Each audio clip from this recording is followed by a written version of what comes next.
जय श्री श्याम। आज मैं दक्षिण भारत के प्रमुख राजवंश के बारे में बताने जो पल्लव वंश। एक पल्लव वंश का संस्थापक किसने किया था? श्री सिंह विष्णु ने। 2. इसकी राजधानी कहाँ थी? कांची, तमिलनाडु के कांचीपुरम में। 3. श्री सिंह विष्णु कौन सा धर्म के अनुयायी था? वैष्णव धर्म के। 4. सिंह विष्णु ने किसके उपाधि धारण किया था? अवनी का। 5. श्री विष्णु कौन सा मंदिर का निर्माण करवाया था? मालल्लपुरम में आदि वराह का। 7. श्री विष्णु के दरबार में कौन रहते थे? कीर्तार अर्जुन नियम के लेखक भारवी रहते थे। 8. पल्लव वंश के प्रमुख शासक कौन कौन हुए थे? पहला महेंद्र वर्मन प्रथम, जो 600 से 630 ईस्वी तक रहा था। नरसिंह वर्मन प्रथम 630 से 668 ईस्वी तक रहा था। महेंद्र वर्मन द्वितीय 668 से 670 ईस्वी तक रहा था। परमेश्वर वर्मन प्रथम 670 से 700 ईस्वी तक रहा था। नरसिंह वर्मन द्वितीय 700 से 728 ईस्वी तक रहा था। और नंदी वर्मन द्वितीय 730 से 800 ईस्वी तक रहा था। 9. मत विलास प्रहसन की रचना किसने किया था? महेंद्र वर्मन ने किया था। 10.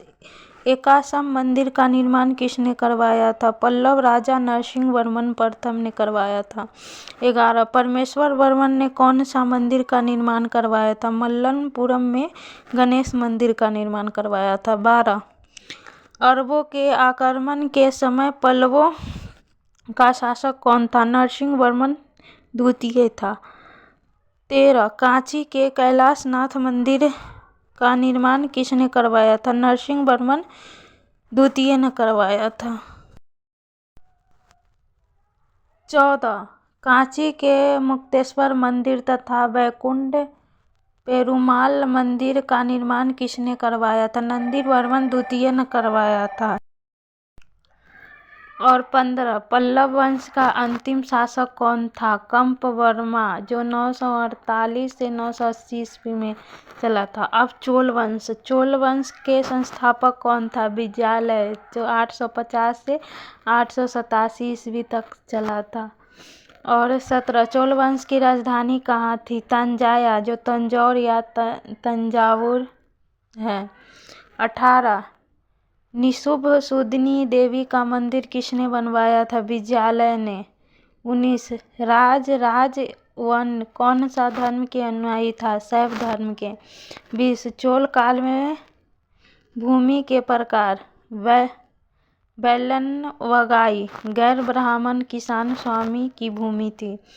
ब्राह्मणोदय ब्राह्मणों को उपहार में दी गई भूमि थी। शलाभोग किसी विद्यालय के रखरखाव की भूमि थी। देवदान या तिरुंडटकन्नी मंदिर के उपहार में दी गई भूमि थी। और पल्लीचंदम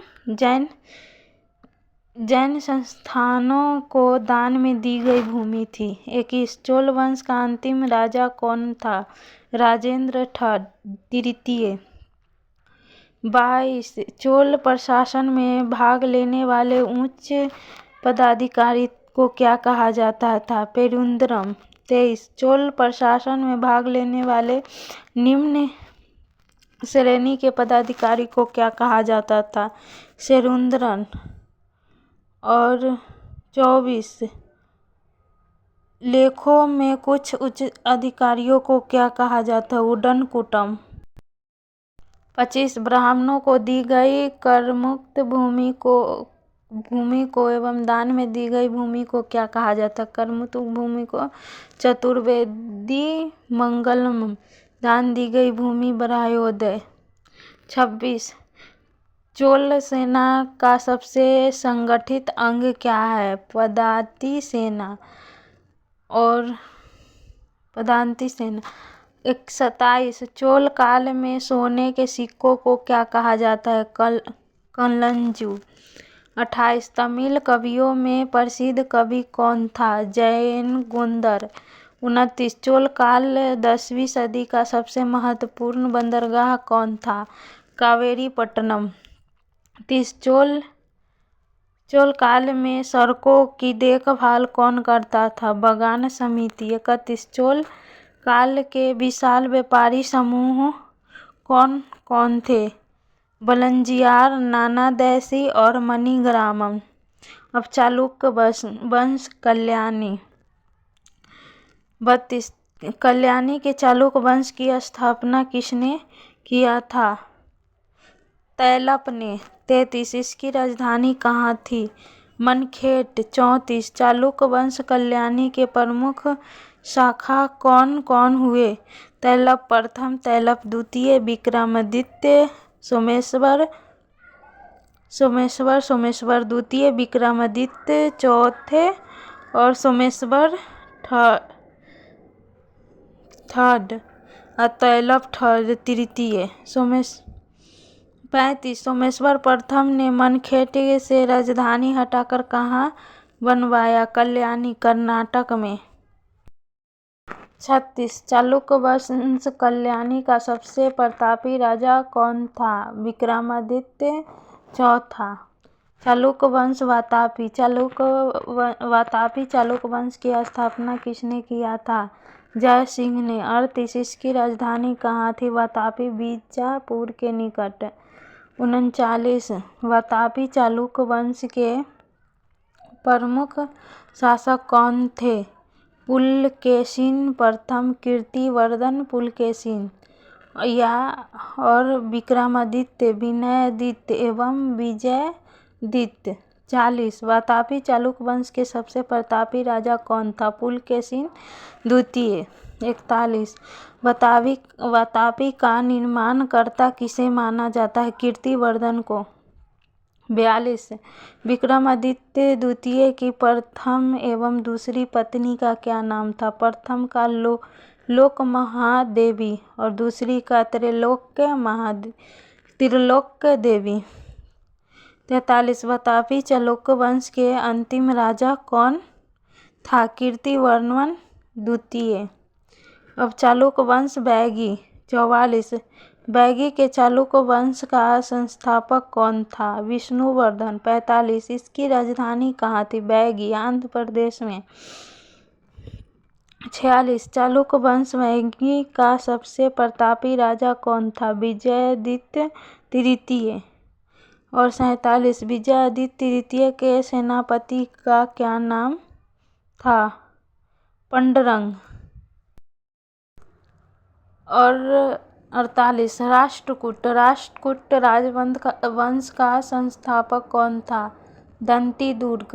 और 49 इसकी राजधानी कहाँ थी? मनकिर या मान्यखेत। 50 राष्ट्रकूट वंश के प्रमुख शासक कौन कौन हुए? कृष्ण प्रथम, ध्रुव गोविंद तृतीय, अमोघ वर्ष और कृष्ण द्वितीय, इंद्र तृतीय एवं कृष्ण तृतीय। 51 एलोरा के प्रसिद्ध कैलाश मंदिर का निर्माण किसने करवाया था? कृष्ण प्रथम ने। और 52 ध्रुव को क्या कहा जाता है? धारावर्ष। 53 अमोघ वर्ष कौन सा धर्म के अनुयायी था? जैन धर्म के। 53 राष्ट्रकूट वंश का अंतिम शासक कौन था? कृष्ण तृतीय। यादव वंश। 54 यादव वंश की स्थापना किसने किया था? भिल्लम पंचम ने। 55 इसकी राजधानी कहाँ था? देवगिरी। कहाँ थी? देवगिरी। और 56 यादव वंश के सबसे प्रतापी राजा कौन था? सिंघन, जो 1210 से 1246 तक रहा। 57 यादव वंश के अंतिम शासक कौन था? रामचंद्र। अब होयसल वंश। 58 होयसल वंश की स्थापना किसने किया था? विष्णुवर्धन ने। और 59 होयसल वंश का अंतिम शासक कौन था? बीरबल्लाल तृतीय। और 60 होयसल वंश की राजधानी कहाँ थी? द्वार समुद्र। और कदम वंश की स्थापना किसने किया था? मयूरशर्मन ने। 62 इसकी राजधानी कहाँ थी? वनवासी और गंगवंश। 63 गंगवंश की स्थापना किसने किया था? बृहस्पत पंचम ने। 64 गंगवंश के प्रथम शासक कौन था? कोकनी वर्मा ने। 65 गंगों की प्रारंभिक राजधानी तथा बाद में राजधानी कहाँ हो गई थी? प्रारंभिक कुबलाल कोलर और बाद में तलकाड। काकतीय वंश। 66 काकतीय वंश की स्थापना किसने किया था? बीटा प्रथम ने। 67 इसकी राजधानी कहाँ थी? अम्मकोंड। 68 काकतीय वंश का सबसे शक्तिशाली शासक कौन था? गणपति। 69 गणपति की बेटी का क्या नाम था? रुद्रमा देवी। 70 काकतीय वंश का अंतिम शासक कौन था? प्रतापरुद्र। 1295 से 1327 ईस्वी तक रहा। और 71 गणपति ने अपनी राजधानी कहाँ स्थानांतरित कर लिया था? वरंगाल में। जय श्री श्याम। लाइक करिए।